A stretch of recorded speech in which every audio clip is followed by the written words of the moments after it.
Next time. Welcome everybody to the planets in the 2024 series. Today, oh my God, it works.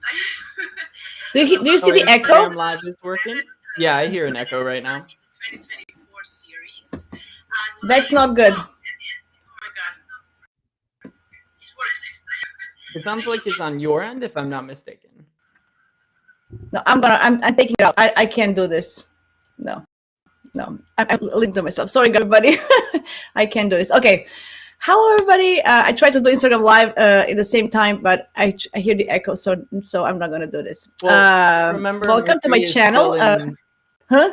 Yes. Mercury's still in Sagittarius. It's applying to a square with Neptune right now. It's not out Not a of good its time. shadow period. So we're still gonna have Mercury like technology shenanigans for a little while longer, you know? Yeah, we're not gonna. Yeah, that you're right. So test it after in February, probably better.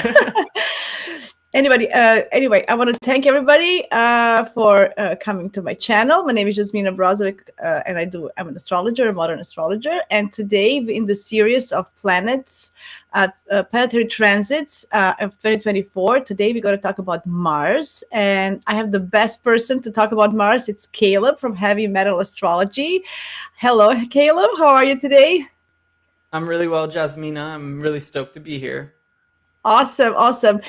Caleb and I already talked about Mars, why we need Mars in our charts. You can check it out on. I have a video on YouTube somewhere in my stream. You can look for it. Before we start, there's Azur who's here. Thank you, Azur. Hello, nice to have you. Okay, Caleb, before we start with the Mars and everything, because I know Mars is very important, tell us more about yourself. Introduce yourself so people know where can they find you, and what are you doing in life with astrology? Yeah, certainly. All right. So my name's Caleb. My practice is called Heavy Metal Astrology. My particular interest, insofar as astrology goes, is the malefic planets, Mars and Saturn. With right now, I'm just primarily focusing on Mars and seeking to understand Mars as best as possible and help other folks understand Mars as best as they can in their own chart and kind of come into a remediatory relationship with Mars. Like in my practice, I'm really seeking to ride the razor's edge between recognizing Mars as, somewhat inherently dangerous and a ruler of subjectively negative experiences oftentimes, but also a critical integral part of the chart, part of life in general, right? So that's the main focus I've been on for the past Awesome. 4 or 5 months. But I also do like general chart readings as well. Absolutely. My like background, I would say, is like mostly Hellenistic. I was trained by Adam Ellenboss, who merges Hellenistic with like modern techniques and planets and things like that. So I find that sort of synthesis is kind of where I live and dwell as well. Awesome. Yeah. And by the way, guys, go check Caleb's website. Beautiful writings over there. I'm just enjoying reading all of his writings. Very profound. Okay. Well, let's jump in. Mars. It's a driving force, right? It's what keeps us moving and going. So tell us, what are the significant traits of a planet Mars, and how can we feel the energy? Like before we start with the transit, what is Mars? What are the energies? Sure. I think what leaps out immediately to mind is like if we just consider Mars visually, is Mars is this bright red planet, and there's immediately a connection to heat, right? Which we often perceive as being red, as being bright, and with blood, this warm substance that flows through our veins. There's something like vital and invigorating, vitalizing, right, about Mars that appears in very acute, bright, and sharp ways, right? It leaps out at you. Mars is sort of an exclamation point, right? It is an expletive that you scream out, right, when you burn your hand on the stove. But it's also sort of that feeling of vigor and ambition that comes when you're like very physically invested in a task, like I don't know, lifting weights or moving boxes, Mm-hmm. or even sort of life and death scenarios. Like if you've ever been in a situation where you're tending to someone's wounds, like first responders, right? They are children of Mars as well. So sort of like these adrenalized moments that summon our Mm. need to fight, to flight, to that, summon us to action and often to act on instinct. That's sort of where Mars resides. Is this now that I think about it? Do you feel? Oh, by the way, Azur has had a reading with you with the Mars specialized reading, and he highly recommends it. So there you go, guys. You heard it here first. Go ahead, a reading with Caleb on Mars specialized reading. I'm thinking about Mars. What do you think about inner motivation? Could that be that's something, one of the significance of Mars, how we Yeah. motivate ourselves Yeah, to do certainly. I things? think I think there's something sort of like solitary and divisive about Mars. Like in William Lilly's Christian astrology, he talks about like what friends different planets have, and the line for Mars is so sad. It's like Mars has no friends except Venus or something like that. But But the she's a I think lover. she She's a is a more of, lover, and yeah, Mars is her lover, right? And they will get to conjoin this year. We'll talk about that later. But yeah, yeah. I think the when one is separate, when one is isolated, Mhm. there's a Mhm. desire to rejoin, to attain union. And in that act of desiring, in that chase, there's an object at the end of the line that one yearns for, that one charges toward, right? If we think of Mars as a soldier, well, every soldier usually has an objective, right? A goal in mind. So Mars is, Mhm. yes, that like burning fire of motivation that leads one sort of on a course to, I don't know, achieve what would be the word, like achieve union with the target of one's desires, that goal far off in the distance that you're running toward or fighting forward. Yeah, Does it that make makes sense? sense. Yeah, Yeah, it makes sense. And now I'm thinking, why does he have no friends? I mean, if you think about his ruling Aries, which Aries wants to be by himself, he's not a team player in that sense, true. like he's a soul. And then Scorpio also has like the tendency to have within deeply intimate relationship with with yourself. Digging deep in your psychology of one own self. So that's interesting. Now that I think of it, why does he have friends? Yeah, because Mars needs that. Um, yeah, he needs Yeah, to I be think alone. Yeah. rupture is a really good Mars keyword, in that like a lot of martial events involve like rupture, whether it's in like Mm, harmonious Venusian relationships that involve rupture of the physical lunar body, right? Or rupture mm, of the social collective, right? mhm. Rupture of the sort of Jupiterian whole. Yeah, Um, yeah. but that doesn't necessarily have to be negative, in that when you work out, you tear your muscles, you create literal fractures, ruptures, tears, right, in your muscle fibers. And then to grow stronger, you must eat food, which then rebuilds those muscles, right? And I'm But thinking, you have to undergo sort of that tearing to get to that place of increased strength, right? absolutely. And I think that you get blisters and ruptures on your skin as well when Hmm. you do physical work, and a bunch of cuts. Your skin is also kind of see. So Mars is stronger than Saturn. Maybe right now. Right Yeah, now, yeah. Well, yes. Yeah. yes. Okay, so let's start. So this is general Mars. It's our energy. It's our drive. This is what keeps us Yeah, moving. And conflicts, competition, desirous yearnings. Not necessarily like the way Venus desires. Mars, I think, desires in a different way, but desire nonetheless. yeah, I think I think from my teacher Steve Judd, he says that Venus is what we want, and Mars is how we're gonna get it. So this desire is Venus, and then how are we going to get our desires, in which way? It's the in Martian way, which makes sense, right? So hunger like desire, says Azur. Yeah, that's right. What about your Mars is, Azur, now? Anyway. Okay, so I know currently Mars is in Capricorn, and he's an exaltation in Capricorn. He likes to be in Capricorn. So do you want to start with the beginning of the year? Yeah, where we are Yes. now. Okay, let's certainly. go. Because he's Um, making some great aspects with Saturn and Uranus, right? yes, and Yeah. I think this is actually a really fortuitous time to have this conversation in that, yes, Mars has recently entered Capricorn, its degree of, or its sign of exaltation. And we also have a Scorpio moon right now. So the Mars is ruling the moon, and it's my lunar return. So that has like a nice flair to it, right? But Awesome. moreover, we sort of have this really bold and I don't know exactly what the word would be, but like annunciatory event coming up in 6 days when Mars is going to make its heliacal rise on January 9th. So if I can just back up a little bit, on September 30th Mhm. last year, Mars fell into the beams of the sun and started becoming invisible. If you all remember, we had that Mars Cazimi in Scorpio in the middle of November, the 17th. And that Kazemi moment happens right when Mars and the Sun are conjunct. That those like conjunctions, Kazimis, right? They only happen though when a planet is in close proximity to the Sun, and in order to reach that Kazemi, that sort of sizzling rebirth moment, the planet must approach the Sun. But approaching the Sun means becoming invisible, right?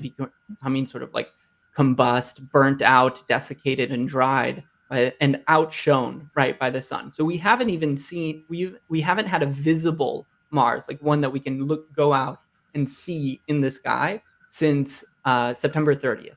So throughout all Mm. of October, November, December, we've had an invisible Mars, and whereas Mars is um, visible in the sky when it's about 10, 11 degrees away from the sun, those are like moments either right before sunrise or right after sunset when you can see Mars, but that viewing window is very, very brief.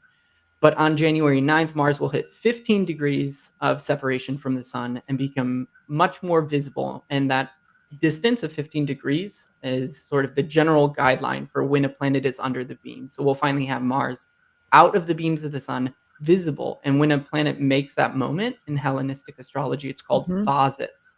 It's this moment of appearing, Mhm. of like stepping onto a stage and announcing the work that one has come to do. So if we think back to Mars's Cazimi moment in Scorpio on the 17th of November, Mhm. if we think of that as sort of like a new moon moment for Mars, like the new moon happens in darkness, and so does the sowing of a seed. Mhm. When you sow a seed, when you put it in the ground, Mhm. you don't know whether or not it's actually sprouted and taken root until those fresh little shoots and those first two Mhm. leaves appear above the soil. So it's the same way you don't really know the new moon has happened until you see the waxing Yes. crescent like 2 days later. This is sort of Mars's waxing crescent moment when now it appears after this Mhm. intense, long 3-ish month long period of like invisibility and purgation. Now Mars sort of like has this real glow up because it was in detriment when it became invisible and Mhm. now steps onto the stage in its sign of exaltation.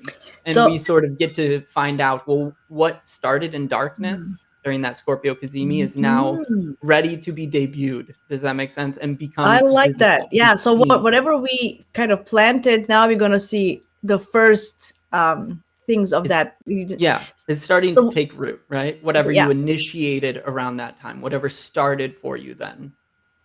So would you say that when the planet is invisible in general, is it in a fall kind of? It doesn't have that strength, It or loses potency insofar mm-hmm, as like the mm-hmm, way I think of it is if the king is this mm-hmm, sort of like regal sovereign and this mm-hmm, incredibly bright astronomical body, it is outshining, right? Like the mm-hmm. sun takes up so much space that there's just no room for that planet to have its own voice heard. Does that make sense? Okay.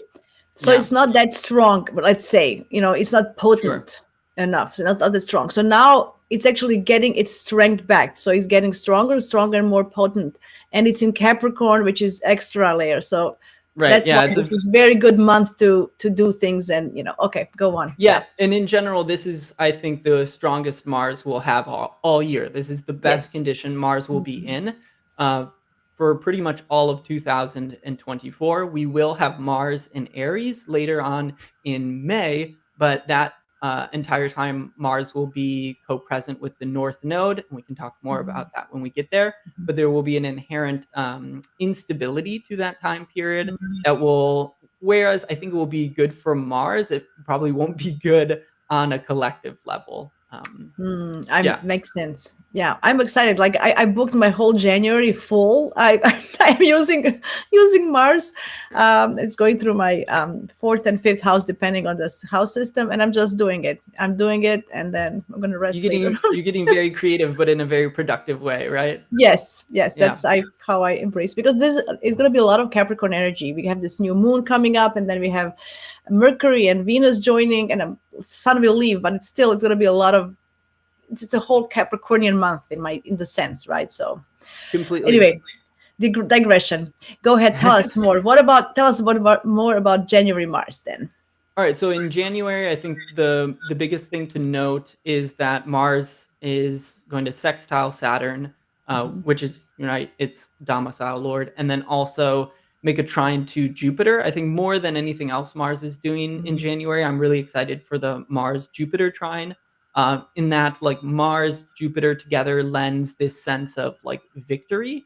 Like, I think Jupiter can ameliorate and redeem Mars's most extreme and destructive tendencies and give Mars like a righteous cause, as well as the rewards and recognition for its sort of brash and bold efforts, right? It I like gives that. a constructive, wholesome, nourishing pipeline for Mars's otherwise destructive energies to be expressed, right? That's very good. I like that. Yeah. So it's giving it. Yeah. So I think that is happening on the 12th, just after the new moon, Correct. right? Yeah, and if you think of like Mars in Capricorn as sort of this like combustion engine, and if Jupiter in Taurus is sort of like the fruitful earth, the wisdom of the body, right? The value of sensuous experience, then I think like Mars in Capricorn is like a tractor that can or like a heavy farm equipment, right? That can sort of be put to work in Jupiter's vineyard, right? And then I love hopefully it. bring in like a rich harvest, right? I love that. Oh, especially in the earth signs, right? So it's even more fruitous. Is that a word? Fruitful or fortuitous? Fruitful. Yeah, fruitful. That's good. I like that. That's really good. Yeah, it's a very productive energy. It's not like, in your brain, like if it's an air or just, doing something without getting it done. If it's in fire, this is earth. This is like for a long term. I like that. You can reach out and you can touch it, right? Yeah. Very tangible. Very tangible. Awesome. Okay, that's the best, I think, aspect Mars makes this month, right? Yeah, the Mars Mercury conjunction as well on the 27th. I also like, aside from the fact that it's square the nodes. However, this is the third of 3 Mars Mercury conjunctions we've had recently. The last one was in Scorpio, but it was also opposite Uranus, and I think the same day as the lunar eclipse in Taurus. And personally, that like manifested as like, I think the classic Mercury Mars delineation, which is like arguments and like poisonous, viperous words, right? The second one we had was in Sagittarius, whereas like and so like both Mercury and Mars were not doing well then, and they were also square Neptune. That for me also came up in the classic like Mercury Mars way, like destructive words and arguments. I think it was for New Year's Eve. I think it was for New Year's Eve. We discussed it like on a New Year's Eve live. 29th, and it was still an aspect on New Year's.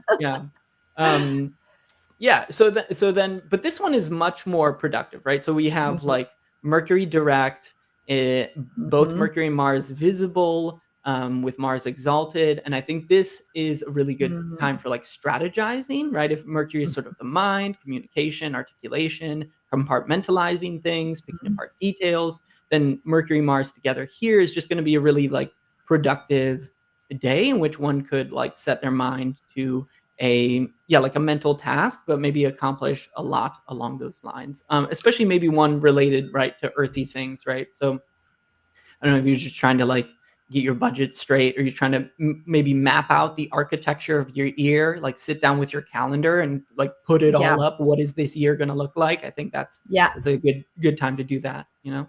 Even long-term plans, I'm thinking about long-term plans, not the short ones, but because Yeah, there's sort of look at things with foresight for sure. yeah, that's a good one. Yeah, so I know what can be a downside of this. Like, is there any downside of this Mars in Capricorn, or for people who are not ready to act, what would we suggest to them, for example? Okay, yeah.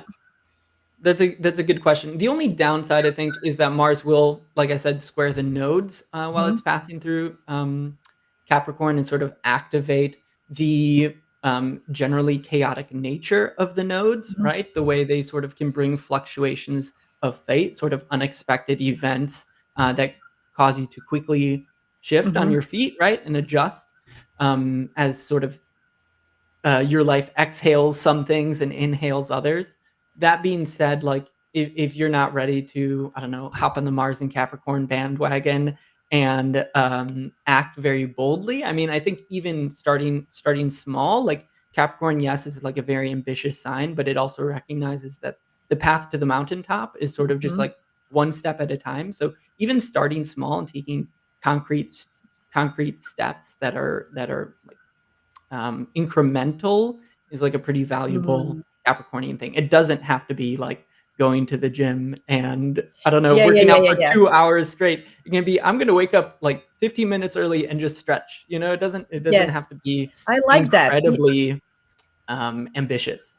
Yeah, I like that, because Saturn is the ruler of this Mars, and Saturn takes Hmm. time. So it's for long runs, and even just if you make plan, as you said, like a strategize, make a plan. If you don't do actions, if you make up your mind to do something, I think it can also be beneficial in the long Yeah. run. Just One last thought on like Mars in Saturn signs, and I guess this still counts for Aquarius, is that hmm like Saturn being sort of the lord of impermanence, of limits, especially the hmm ultimate limit of our life, in that we will all die one day. I think Mars is lent a certain memento mori, right? Like this death awareness that like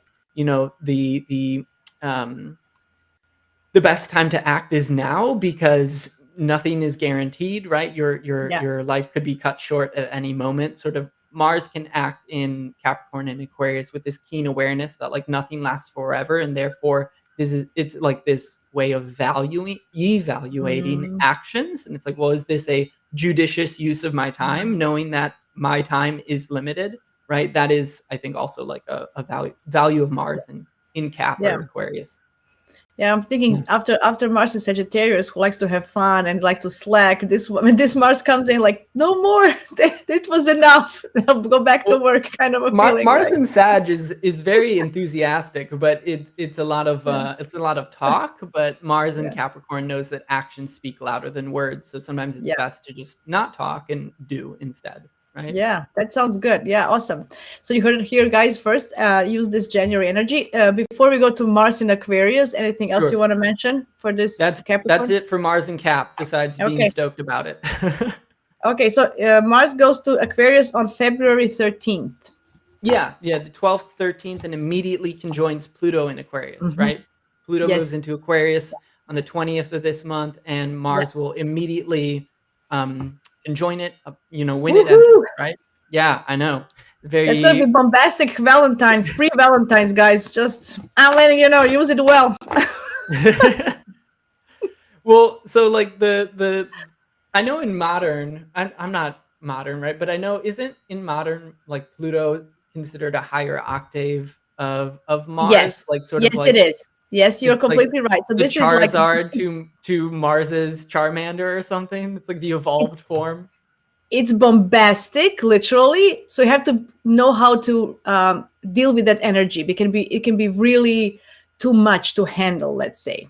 Sure, yeah. So yeah, Well, I in that think what sense, they can both agree on is willpower, right? They both absolutely. touch upon power and the will to power, in the words of Friedrich Nietzsche, right? That And control. I have yeah, to mention control for Pluto. So it does have this, wanting to control. Like I want to do it mm, my way, and I'm going to control. It's just it can be very that and in Aquarius, very fixed sign, not letting go. So that's can be a downside of this. But tell us something positive. Well, I think if Mars is like forward movement, then Pluto is definitely pouring like nitrous oxide in the tank. It aggrandizes Mars's desire, aggrandizes Mars's ambition, and yes, perhaps that's why you have the fear of sort of Machiavellian power Hmm. plays, right? In Yeah, with yeah. Mars Pluto dynamics and going too far. It's hard for me to know yet just exactly the shape of this, since we'll have like Pluto very freshly ingressed into Aquarius, and there's been like a lot of ink spilled already about like what on the collective level that could look like, especially like I don't know, fears of dystopia and sort of technology gone wrong. That Yeah. being said, the fact that it's happening right at like the first degree, I think what Mars will do is sort of, Mars is also inceptional and Hmm. initiatory. It could be the kickoff, or that like, the image that springs to mind is somebody kicking down a door, but like Mars kicks down the door into Aquarius and like opens it for Pluto and says, "This is what it's all going to be about," right? I like that. I like that. Yeah, Yeah, yeah. Actually, you're right. Maybe it's just gonna give us a flavor of even Pluto in Aquarius because the action that we're gonna see. So maybe it's gonna be just some kind of news that we're gonna hear or something. I don't know. Maybe there's gonna be some kind of new things that is happening. But on a personal level, when I see Mars and Pluto together in somebody's chart or something, I had a client. She had this in her seventh house, and I know that instead of having fights and power struggles and having control, try to be like I always told her, try to be a power couple. So think about this energy. How can you synergy of this instead sure, of disruption? Like it can be because it can be very productive in that sure. sense, right? If it Yeah. if it's if it's not in the Well, destroyable so action. So here's one thing I've been thinking about like Pluto and Aquarius is that if Aquarius is sort of aligned with the star card in tarot, right, which is this image of a nude woman pouring out two glasses of water, and her nudeness sort of suggests mhm. innocence. There's this beautiful star glowing in the background, and there's this sense of renewed faith and optimism and all these things associated with the star card, right? Like it's a really Yeah, nice omen to beautiful. receive in a tarot spread, right? That card comes immediately after the Tower, which is Mars's card in the tarot, Mm. right? And the Tower is like this institution in which you invested so much energy and time and hope that came crashing down, when a Mhm. bolt struck it out of the blue, right? Um, so the star is sort of like you've sifted through the rubbles and the ruins and you've grieved your losses and now you're ready to start again.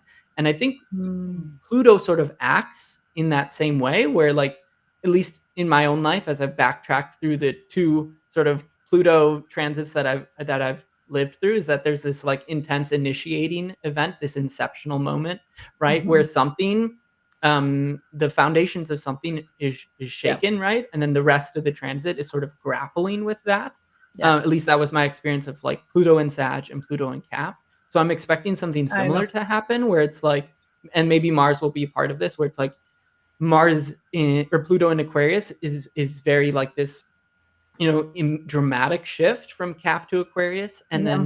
then the fallout is the rest of the time, the subsequent 20 years of Pluto in Aquarius. Yeah, Um, it's also like a new cycle, right? So every 2 years, I think Mars will meet Pluto or something, or yes, not, yes, right? So like it's a new 2 year cycle, right? It's coming up. So think about what do you want and to initiate? How do you want to act upon with this? How do you want to work with Pluto? In that sense, yeah. in the next 2 years. Yeah, awesome. What's after that?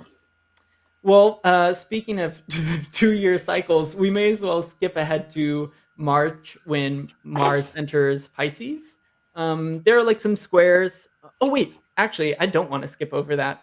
Okay, One thing that I'm actually looking forward to that I think makes my top five list as far as like things that Mars is doing this year okay. that I'm really interested in is that Mars will conjoin Venus at 6 degrees of Aquarius. It's almost 7 degrees, right? So Ah, after it passes Pluto and it's out of aspect to Pluto, it conjoins Venus. there's And on the 22nd. I'm just telling people who want to yes, track this on the yes, twenty thank second, you. right? So Yeah. what I'm looking forward to about that is that if you recall when we Mm. had Venus in for an extended amount of time for Leo this summer, the Mm-hmm. start of that transit was Venus chasing Mars through Leo. They Yeah, I were in remember. Leo for most of that time together, and they came within 3 degrees of Yeah, conjunction, but it didn't happen, right? Venus slowed down. She got yeah. dragged back into the underworld to attend to her business in Leo, whereas like Mars got to run forward into Virgo. So it's interesting that like we had this almost conjunction that was a key element of that Venus retrograde in Leo, and now on the opposite side of Aquarius, they Mm. finally, or the opposite side of the zodiac, which is Aquarius, they finally get to meet again. So I think what I'm looking to understand is how when this occurs, it will be connected to what for me was a very dramatic Venus and Leo summer, right? Uh, It it is, is funny. Yeah, usually Mars chases Venus, and now this was different. And then she kind of changed her mind. She was like, "Yeah, I want you. Maybe I don't want you." And, she went back, and then we'll meet you. It was just a funny. Yeah, I like that. Yeah, well, it and was if very we dramatic. if Mm. if if we wind this back again like 2 years in 2022, the last time they conjoined as well was when they were bouncing back and forth. They entered Aquarius together. They went after Venus ended Mm. her retrograde in Capricorn. They entered Aquarius together and were like doing this, like passing each other until Venus finally sped beyond Mars and left him behind. And I think their conjunction was like the 5th or 6th of March in 2022. Um, and that was like a huge moment of relief because she'd been like trapped between Saturn and Mars for a long time, and also retrograde with Pluto. So that spring I remember was like a big relief following those sort of Venusian troubles. But here, this conjunction is different, where it's more like the attainment of a desire or consummation or completion of this like Hmm. nearly what 6 month long Yeah, yeah, yeah. It's process, like a right? That reunion. started with Venus and Leo. It's like a long waiting reunion, kind of, Yes. like they were longing for each other for so long. So, and this is going to be an intellectual sign. So what are their desires and how they're going to get it is going to be, together, right? So they're going to feel the same thing. They will want the same thing. So that's going to be good. Yeah, I mean, with totally. Mars and Pluto first, and then Venus and Mars together, this Aquarian energy, we're going to feel it. I think we're gonna feel, what will this Pluto transit be like? This is all connected. I feel it's a lot of Aquarius energy. Right. Well, we're going to get all these planets conjoining Pluto throughout, I think, early February it is. And we'll get to see Yeah, what is Pluto Aquarius about from a variety of angles, right? yeah, yeah. Amazing. That's gonna be fun. Fun. Lovers reunite. Yes. Sparkles. So maybe you change your Valentine's to from the 13th, 14th to the 22nd, guys. Just a thought. Well, so here's the thing that I can give as like a concrete example. For me, a key element of this past summer was like trying to get a musical project off the ground, and then realizing that I didn't have the right equipment and blah blah blah blah blah to be able to get it started. But sort of the ground was laid for that, and the desire to do that creative work was initiated. And it's only now that I'm starting to get all the equipment, get everything laid out. And the way I've mapped out my year, it's like, oh, when will I be able to start writing and recording music? In about the middle of February, which is when we're going to have the Venus Mars conjunction, right? So it's like, just look back and what were you hungering after and unable to sort of sink your teeth into? Like, I think now that comes back around in I Feb. like that. I Yeah. like that. That's like, as I said, nice reunion, finally working together. That's so Yes. pretty. Oh, all the best with your music, and I want to hear everything first. Thank you. Thank you. I'll give you a teaser. It will be astrologically related. So take that for what it's worth. Excited! Look at me! Oh my god! Oh my god! Oh my god! No, no, no! Now I'm gonna be impatient. I'm still a Gemini with Gemini Moon and Gemini Sun. I can't wait until February now for a teaser. Anyway, awesome. So that's great February for us. So you said March. Yeah. So Mars goes to Pisces on the 22nd of March. So we skipped a month ahead. Yeah, yeah. So if we look forward now to Mars in Pisces, the key element is that that happens at the end of March, March 22nd, so not long after the spring Mhm. equinox. At that point, Mars will be applying to a conjunction with Saturn, which then perfects on April 10th. So, like I said, Mm-hmm. speaking of 2 year cycles, we get a Mars Saturn conjunction every 2 years. The last one was April 4th, 2022, and that one was in Aquarius. I think the degree was like 21 or 22 degrees of Aquarius, if I recall correctly. So it's interesting. This is Mm-hmm. the first one we've had in 6 years that isn't in a Saturn ruled sign. So Mm-hmm. it's in Pisces, right? Yeah. Instead. And what's dramatic about this is like, yes, Mars Saturn cycles are really about, they are a new moon moment for malefica, right? For sort of subjectively Okay. um, negative experiences to some degree, or challenges, right? Things that Okay. we must overcome. So this is 14th. yeah, this is the April 10th at April 14 10th. Yeah. at 14 14 degrees. Pisces. Mm-hmm. The friction that arises here is due to Mars and Saturn both being extreme, but in their own ways. So Mars is extremely hot, whereas Saturn is extremely cold. Mars is extremely fast, whereas Saturn is extremely slow.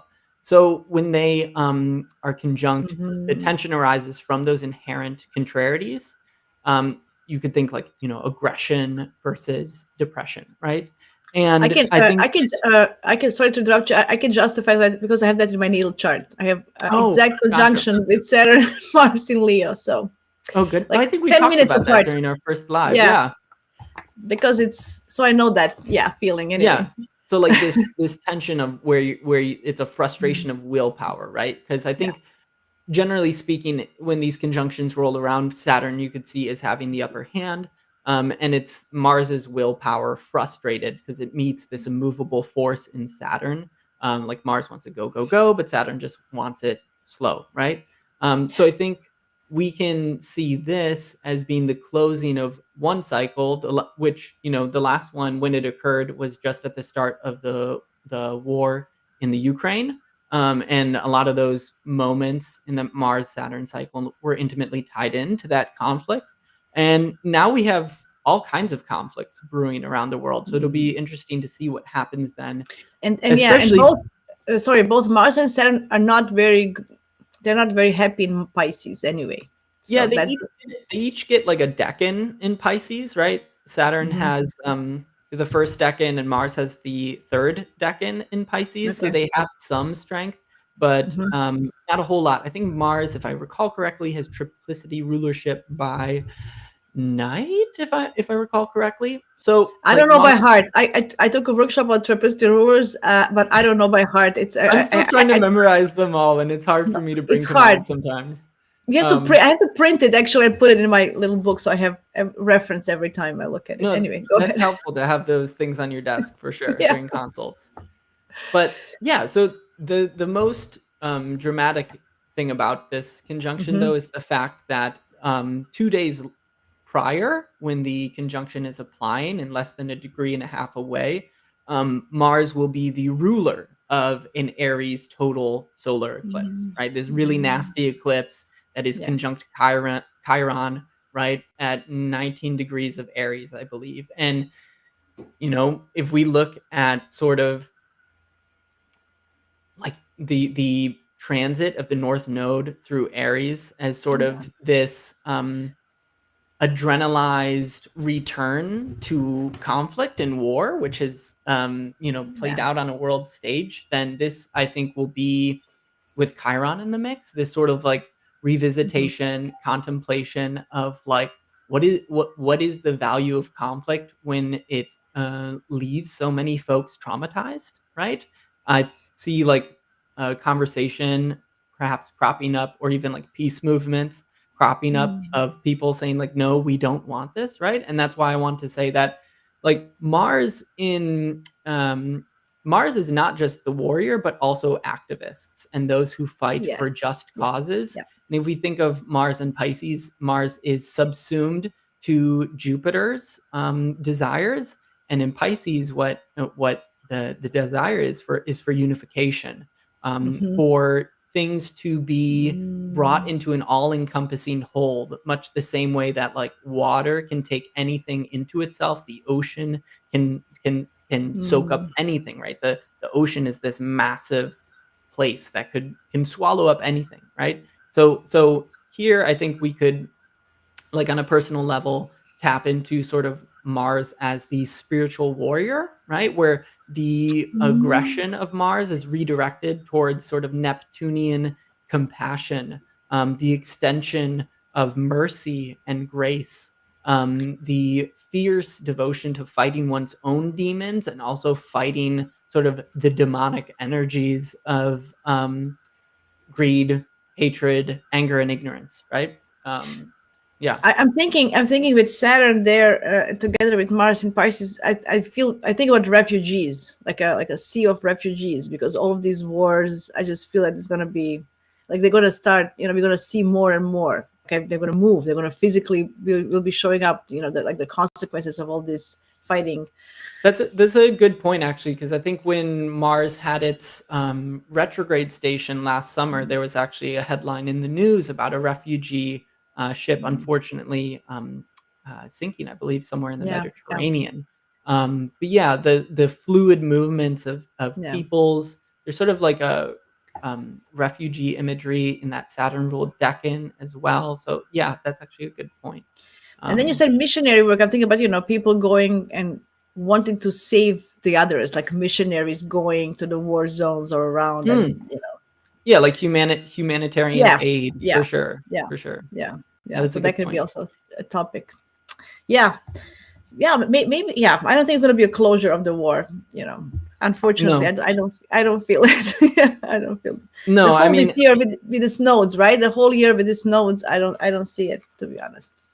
probably not, no. I think that's one thing that, like, just on a personal level was frustrating coming out of COVID, where it was like, "Oh, wow, we can muster global resources, Yeah, countries can cooperate to sort of like address a large crisis on a large scale. But why can't we do that for anything? Why can't we do that for like climate change? Why can't we do that for yeah. global conflicts or lack of water or food scarcity? And the list goes on and on and on. Like the world is what we make it. It's this group of tacit agreements that we can easily unagree to and make up new ones, right? I digress. No, no, I know it's fine. It's all connected, because this is the year we're talking about. We're talking about the energies, and Mars is the energy of action. And I don't Yeah, know.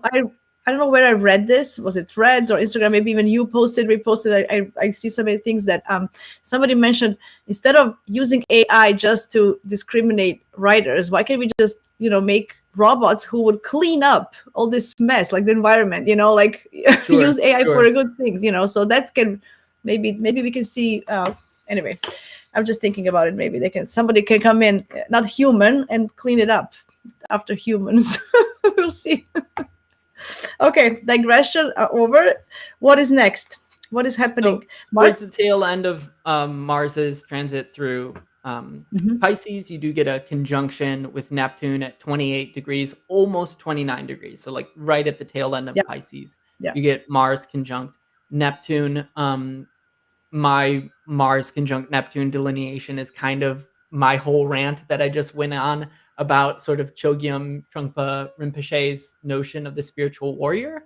I think I'm a big fan of Mars with Neptune, which I don't think Okay. most people are. But yeah, sort of see Mars as, at least on a personal level, like one's ambitions can be set aside, sort of Hmm. one's egoic drives can be set aside and then subsumed or redirected towards greater causes or greater collective efforts, Hmm. right? But on a mundane level, I wanted to backtrack to trace it down, but if I recall correctly, the last time Mars was conjunct Neptune, it was when there was a Russian ship that was sank during the early days of the Ukraine conflict, and it was, I believe, the missiles used were described. They're like called Neptune missiles or Yes, something yeah, like I that. remember that. Yes, Yeah, yes, it was it was called a really Neptune. Yes. alarming sink. So it was just like, oh, it was a martial event, a battle, the sinking of a Yeah. ship. Like in a water sign, right? Pisces. And what was the weapon used? It was called Neptune. Yeah, I remember So that. that, yeah, it was rather alarming. Um, but yeah, so that will be an interesting day as well. That's April 28th, and then on the 30th of April, right at the end, Mars enters Aries. It's sort of Yeah, most that's right. brash, most brash domicile for sure, Now, where now, it expresses itself through action, much like Capricorn, but yeah. it's a very demonstrative, glory-seeking action, right? Aries is where the sun is Mhm. exalted, and there's a sense that like I will show you who and what I am through my actions, right? There's this sense that one's own ability to shine, to be set apart, Mhm. comes through these very brilliant and daring, reckless, risky, brawny, macho heroics, right? That's Mars and Aries. I'm thinking now I'm looking at all this. I didn't look at Mars transits until I'm talking to you. I'm going through the honeycomb book. Hi guys, Oh I know yeah. that they're not a sponsor. I'm not but I just love them. I want to recommend everybody. It's so good.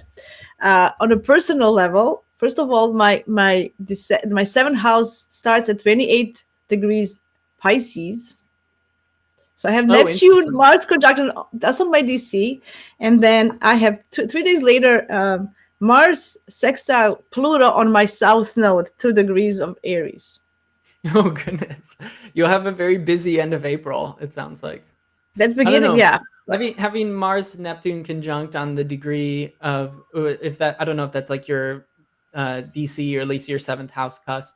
That sounds Yeah, like I don't know. Go take a sauna with like go to a sauna with your partner. That's what springs to mind. yes. I'm gonna have a got my That'd be my babysitter, and we're gonna delineation. go. Yes, yes, I like that. Yeah. Anyway, Nice. it was just interesting how I have this Mars is triggering. It's very active in my chart. Awesome. Yeah. Totally. So he's gonna sextile Pluto just a couple of days after he enters. Yes. Um, and then the notes are going to be affected the whole May. Yeah, that's the main thing to note. There isn't Hmm. really a whole lot that Mars does in Yeah. Aries besides being co-present with the North Node and then eventually conjunct the North Node at 14 degrees, nearly 15 degrees of Aries, right? And this is, I've been thinking about this combination a lot in that, like, what do, the same way we were thinking about, like, what do Mars and Pluto agree about? Well, what do Mars and the North Node agree about? If the North Node is the head of a dragon or the head of a Mm. ravenous beast. Or if you think of the Rahu in sort of Vedic Hmm. mythology, in which it Yeah. is a decapitated demon, right? Which continues to eat and eat and eat and never be satisfied. What they agree upon is hunger, right? Or sort of Hmm. losing one's head in the thrill of the moment. The phrase that springs to mind is seeing red. Like people talk about like going into a fit of rage and seeing Mm. red, right? Like something else takes over, you lose sort of volitional control, you become possessed by the spirit of rage. Um, so I think there's going to be a real danger throughout Mm. Mars's Yeah. co-presence with the North Node for hot-headedness. And considering sort of the mess that is happening in April and a lot of the messes happening in May, just like looking at the larger picture, yeah, I Yeah. think there's going to be a difficulty keeping cool. If you just think about like Mars, especially as like adrenaline or fight or flight, Mm. or having one's nervous system activated, having it Hmm. nearby the North Node is just going to be, I think, a possibly taxing time, considering Aries, while incredibly potent, lacks staying power, right? It's Yeah. kind of like Aries just kind of like I'll give you an example. I had a friend who Okay. was an MMA fighter, and he had Mars and Aries, as well as I believe some other planets. It's been a while since I've looked at his chart, but the most important Okay. thing is Mars and Aries, right? And Okay. he was really fun to watch in that he was really good at going in super strong and getting his opponent to tap out in less than a minute. Like he was so good at like round one knockouts and tap outs, right? But if he didn't get that his opponent in round one he'd lose every time, right? He had no endurance, no staying power. His yeah, ability for long was term. Yeah, exactly, he for could yeah, yeah. overwhelm his opponent straight out of the gate, right? So what we're gonna look at it with that, like, what's the time period? It's Mhm. So who April makes the 30th first punch to wins? That's what you're trying right. to say. You strike That's the first. energy. Yeah, but like needing to strike first for Hmm. over 5 weeks, like that's going to be exhausting. And then we get Mars into Taurus on June 8th, right? Yeah, yeah. Um, So the peak, I just want to say the peak of Mars North Node conjunction is the May 19th. yeah, And I'm thinking at least on that day is going to be the most potent energy. Try not to be the actor of the movie, just make popcorn and watch it from somewhere else. That's all. Let's go not to a bad June. idea. I Yeah. think if we also just think about the way like the North Node, if it is this hungry maw, which tends to, Mm, I think of it as like a light when it enters a house mm, in the birth chart, the same way like a light yeah. draws moths to a flame, they say, right? Like if you look at a light at night and Mm, you see all the like insects flocking around it, it's sort of the North Node in a house tends to draw energy to it and consume energy, so it often takes on like a big focus in our lives. um so when its ruler Mars enters, I think we'll have greater clarity around like what is the work that the North Node is doing in that house, and maybe have more gusto to go after that work. Um, but yeah, once Mars leaves, it might leave us all a little bit drained and in need of some Taurus, some Tauran snacks and goodies as we rest and yes. recuperate. You know, And just like, I don't care, give me the chips, I don't care energy. so, definitely. so yeah, so first half of the year is more proactive, more assertive, let's say in a positive sense. Like Yeah, in general, we just have a very lit up, active, yeah, and yeah, busy body Mars for like the yeah, first 6 months of the yeah, year. And yeah. that doesn't really slow down until Mars reaches like late Gemini in like August. Okay, let's Cause see. like Okay, let's see for it's first Mars doing in so Taurus. much this year. It's incredible. I know, Yeah, right? Yeah, because we he's can talk fast. Taurus though. He's fast this year. Like he's going full speed ahead, as you said, right? Well, and that's what's unique about Mars's Yeah. synodic cycle is that you Mm, get Mars when it goes retrograde, it like spends this crazy extended amount of time in a sign, but when it's direct, it moves through a sign in like 5 weeks and it hits yeah. all these conjunctions, squares, and so forth and so Yeah, on, it's right? very a lot of action, just like Mars like. Mars Yeah. like lots of action, you know. It is what it is. Okay, so June, you said so it's going to Taurus on June 9th, and then Yeah, June 8th or 9th. squaring Pluto right away, right? Yeah, So straight out of the gates, we'll have a reawakening of Pluto's work in Aquarius. It'll be at 1 degree of Aquarius by then, and then doesn't do a whole lot else until it reaches a yeah. conjunction with Uranus at 26 degrees of Taurus on July Hmm. 15th. And Hmm. I think continuing this sense of like what do planets agree on, what Mars and Uranus agree on is revolution, right? Flipping the table.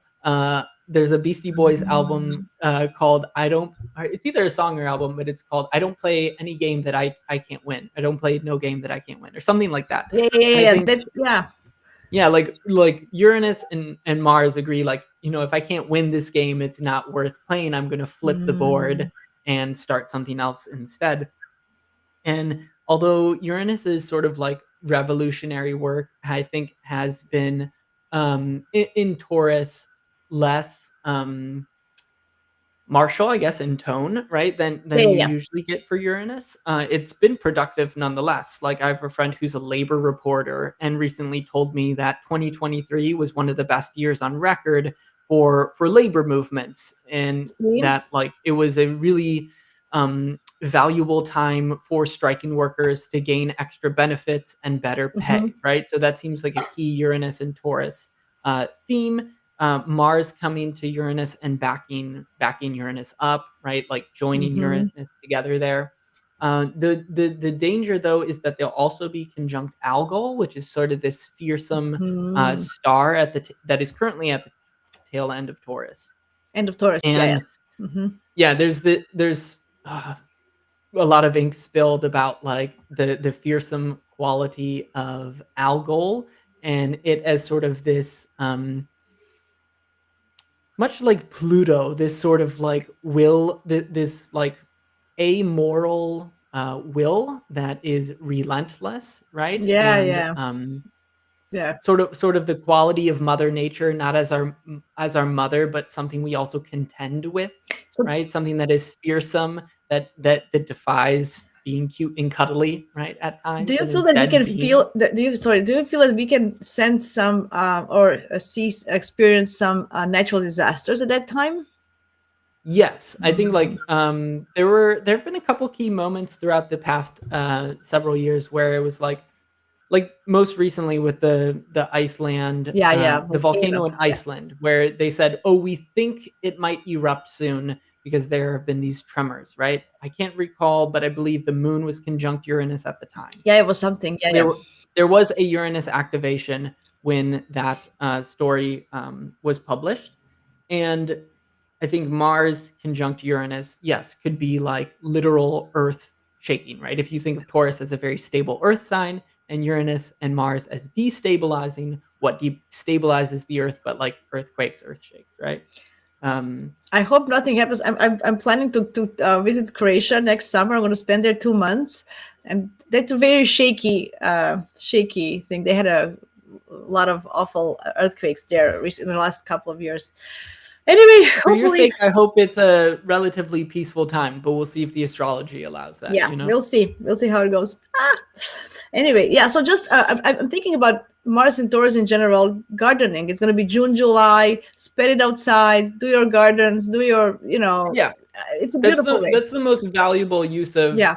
Mars and Taurus is like there's that Orphic hymn to Mars where at the end the last line that says give to Ceres the weapons of the field, meaning like Hmm. beat these swords into plowshares and instead use sort of like Mars's gusto in an agricultural sense. Hmm. Leaning into things like landscaping. That is, I think, Right. Mars and Taurus at its best And it's expression, it's right? gonna sextile Saturn and Neptune in Pisces. So it's gonna bring, Correct. so there's gonna be some nice flowing energy. Very receptive and tuned energy with this Mars. I like that. That's gonna be like a nice beginning of summer. Not bad. I mean, only this little thing with Uranus, but we can disregard that. Okay. Yeah, it'll be a road bump for sure. Yeah. So then the 20th of July, Hmm. Mars enters Gemini. It immediately trines Pluto on Yeah. the 21st, which I believe is retrograde at that point, Yes, and it it's at is. 0 degrees 0 degrees. of Yeah. Aquarius. Hmm. And then, so that's, same activation of Pluto in Aquarius, but rather than coming through in a harsh way, it's, Mm. Mars cooperating with Pluto on the work that it seeks to do. And at that point, Jupiter will also be in Gemini. So Mars will race Mm. forward and conjoin Jupiter in Gemini at 16 degrees of Gemini, which is Mars's decan. Um, Mars Mm. and Jupiter both have decans in Gemini. Yeah. It's the first two, Jupiter and then Mars. And there's some interesting tension between the two in Gemini that I think can be felt in this like endless proliferation that Gemini is good at. Like Gemini is this sense of like things splitting, right? Like it's the sign of the twins. Yeah. It likes multiples. Absolutely. It likes twos, fours, eights, the way things get doubled. And the reason I think Jupiter struggles in Gemini and the lesson lying in that first decan is that yeah, Jupiter loves to grow things, Yeah. to, Yeah. To see the big picture, kind of like a. yeah, Jupiter loves abundance too, Yeah. but like to really like if you think about like endless dreams or Mhm. endless ideas, like if they are just ideas and they don't go anywhere, they lack a sort of concrete Yes. Yes. value. Yeah.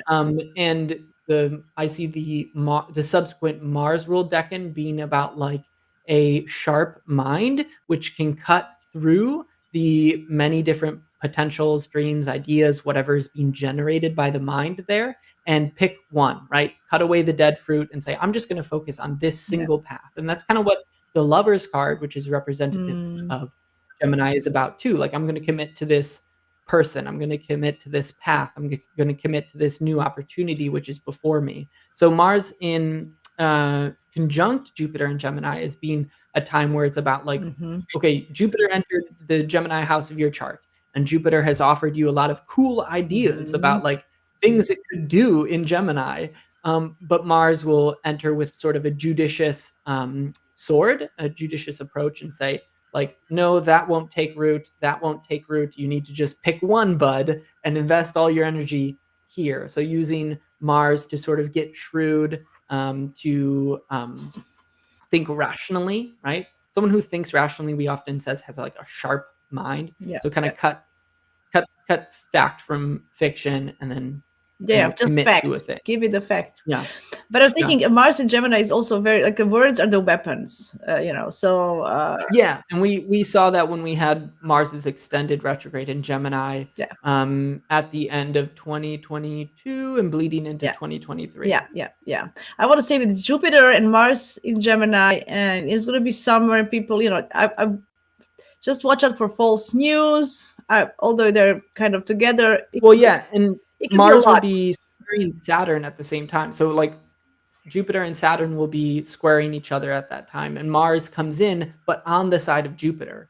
And that's the opening square then also in the Mars Saturn cycle, which Yeah, started a couple months prior, right? yeah, So there's a conflict there that immediately arrived, like whatever new conflict was sown by Mars and Saturn during their conjunction. Now we see it yeah, sort of the flames are fanned at this time, and also Jupiter and Saturn dueling between growth and contraction is also highlighted at this yeah, time. So it'll be interesting to see, yeah, because there's two big cycles that are lining up right then in that exact moment yeah. So we'll see on how that. Yeah, it can be. August 14th and 15th. Yeah. So we're in August already, right?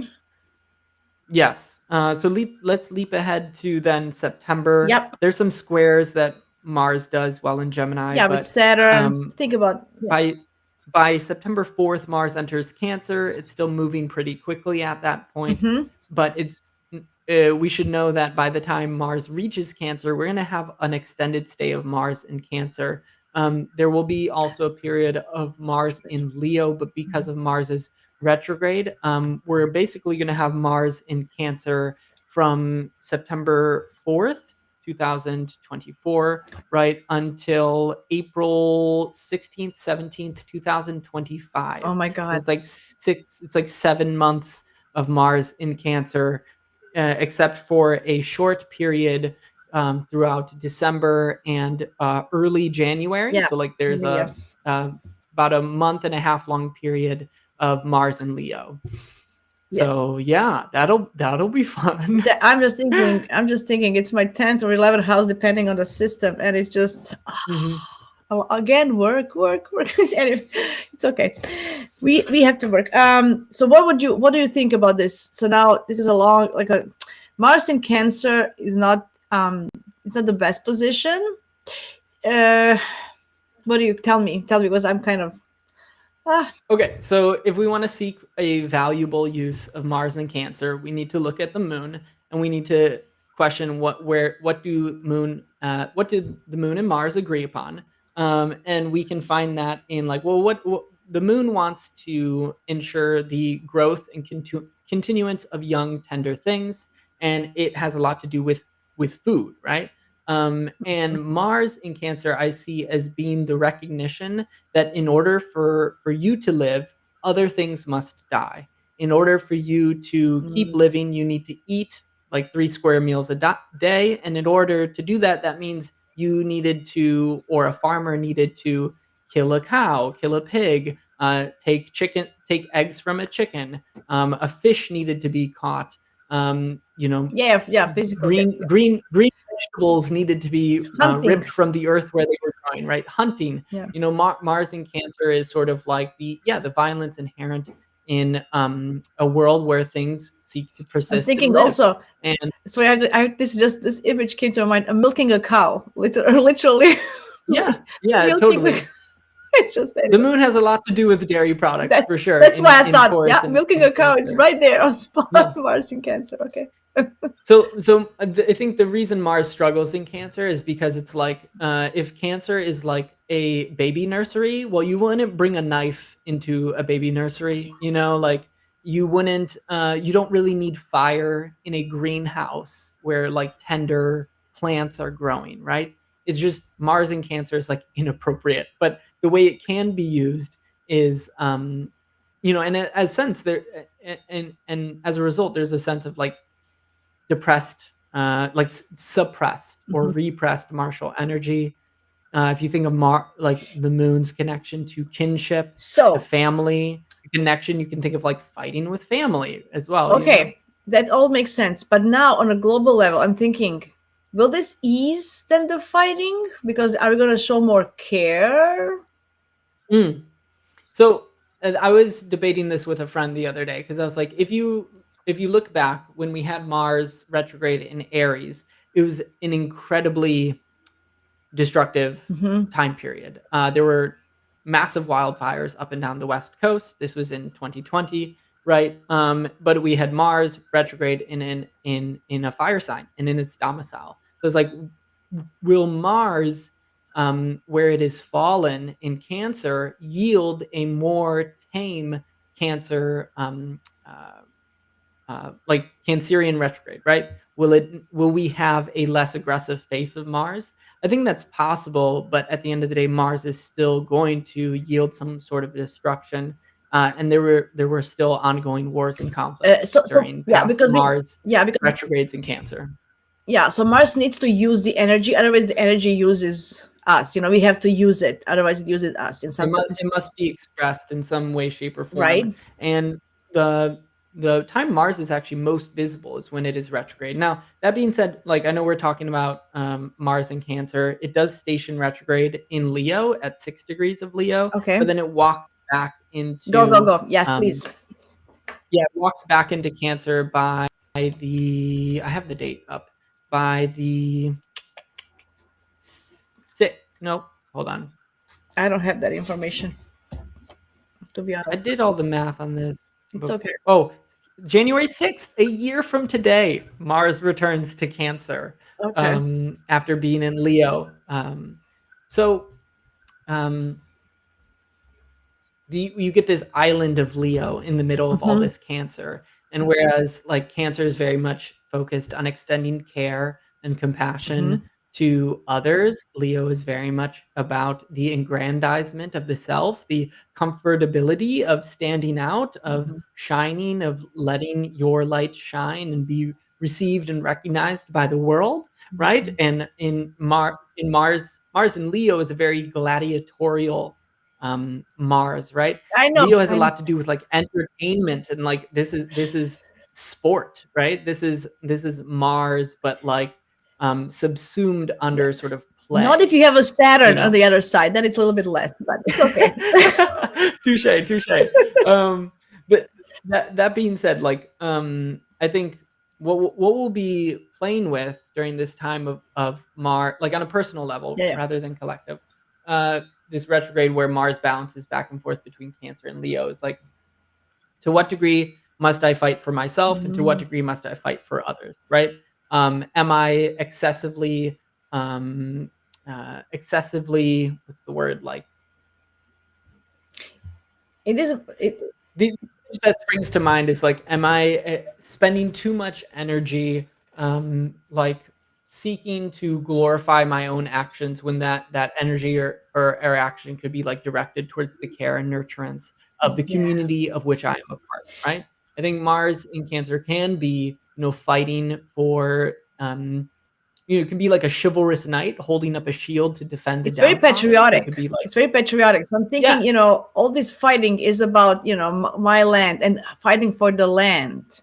So there's a. yeah, that's another good point as So well. So it'll be yeah. interesting what sort of conflicts rear re-up at that time. This retrograde is going to do interesting things with the United States Sibley chart, and also is timed to various aspects of the U.S. election cycle Oh as yeah. well. So I'm not really looking forward to that, but just know that Mars enters its shadow period on October 4th when it reaches Mm-hmm. 17 degrees of Cancer, and then it's not going to, and then it has its time in Leo, and then it's not going to leave Cancer until April 17th, 2025, when it returns to Leo. And then it doesn't leave the shadow of its retrograde and pass 6 degrees Mm-hmm. of Leo until May 5th, 2025. So it's this very extended um, time period. But that's just what Mars does when it's retrograde. It really grinds down on a small slice of the zodiac for a long We time. survived the Gemini retrograde, so we will do this as well. Honestly, the Mars and Gemini retrograde didn't hit me all that hard. I'm very thankful for it, but it wasn't configured to anything nasty in my chart, so it was actually pretty gentle to me, I will say. Yeah, that's good. That's good. I was. And I wish the same for everybody else. And there's one thing I need to note though about the Mars retrograde as well, though, is that it will create recurring oppositions Mhm. to Pluto throughout that time. So Yes. like November 3rd, we get our first Mars Mm.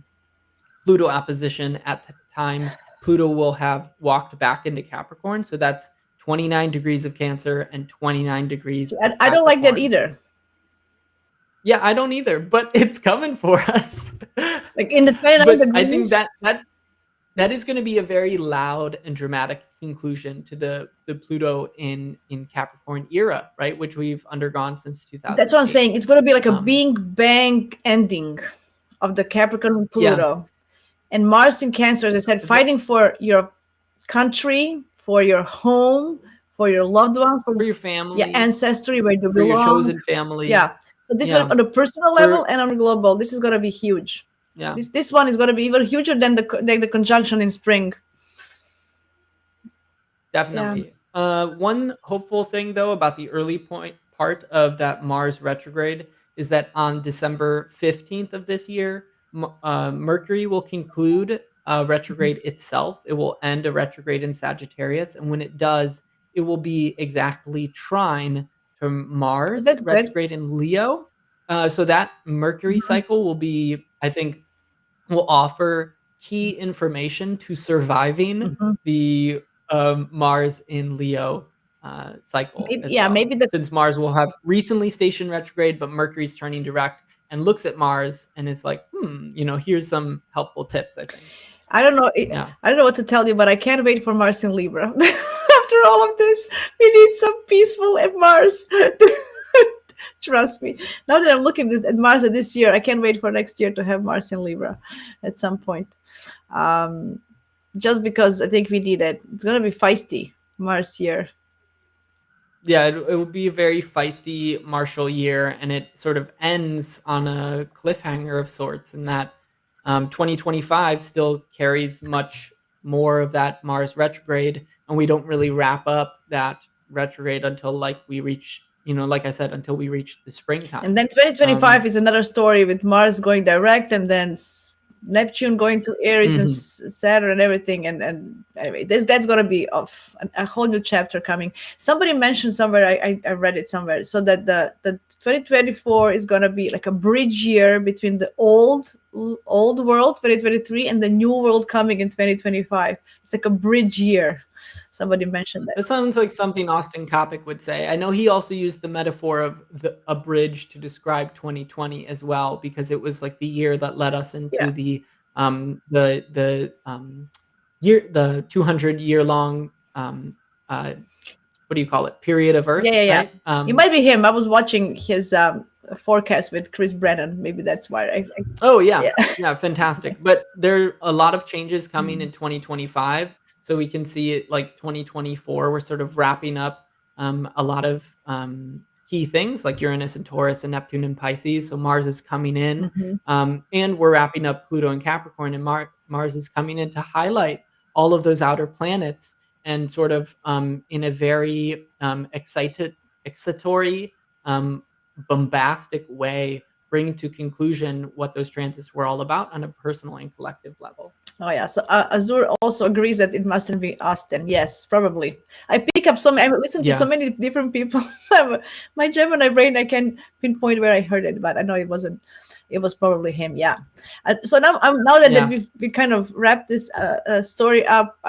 I'm now looking forward to Mars in Taurus for some reason because I think it's gonna be the best peaceful month and a half we're gonna have the beginning of summer. That's how. Yeah, aside from that Uranus conjunction, but I think like Mars in Taurus, although like yes, it's opposite its domicile of Scorpio, Mars in Taurus can be quite. Oh yeah, that's right, Yeah, Azure. The halftime show metaphor. Yes. I like that. Um yes. The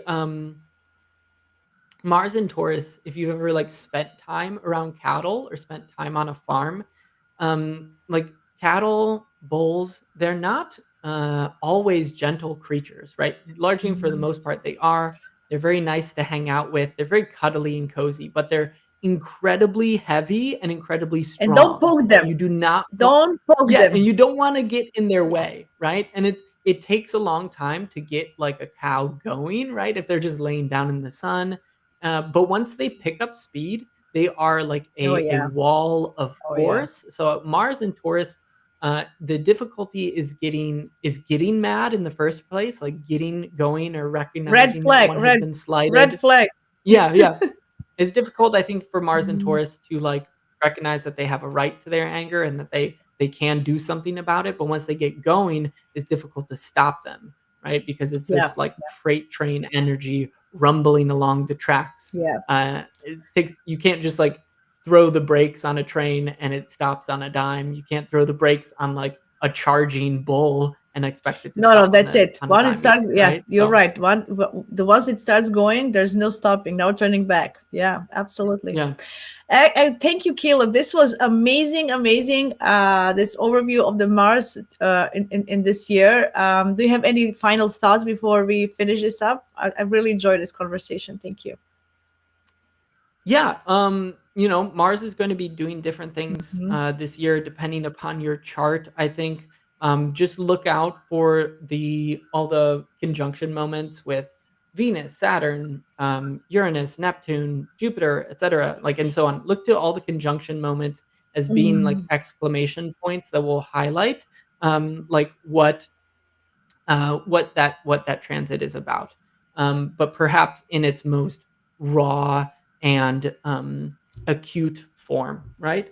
And like remember that Mars is not just the difficult brutish experience itself, but also the heroic Yeah. response to it. And that one can embody Mars as a peacekeeper, Mars can embody Mars as a protector, one can embody Mars as the dignified and efficient use of force to protect others Mhm. and to uphold one's principles of like a Yeah. just world, right? Mars isn't always an enemy. Absolutely not. And thank you, Azure, for being here and a part of this Yeah. conversation. Thank you. I know it's probably admittedly getting late in France, where I know you are now. So thank you for taking time out of your day to hang out with us. Oh yeah, I just want to tell everybody that this is a great opportunity because we have a Martian year, a very active Mars this year, to use this opportunity and have a reading with Caleb, special Mars reading. I highly recommend. Don't forget to like, subscribe, share to our channels, follow us on Instagram and everywhere else, and reach out if you need anything to both of us. But use this opportunity. Caleb is really. A Mars guy, Mars 2 guy. Yes, I'd love to pick apart Mars in your chart and help you find the best expression, the highest expression you can of Mars in all its glory in your own natal chart. Yeah, and I always say use the energies wisely. That's kind of my this is how and my all of my aspects. Yeah, because Love that. because you have to be that's what I want to always just want to finish up with that.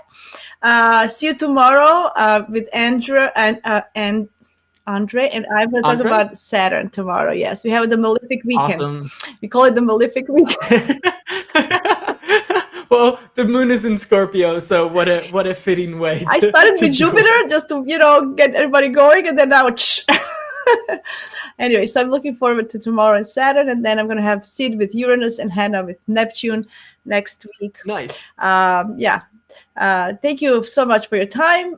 Thank you, Azul, for being with us, and for everybody who's watching later. Have a great New Year, Happy New Year, and see you soon. Bye, everybody.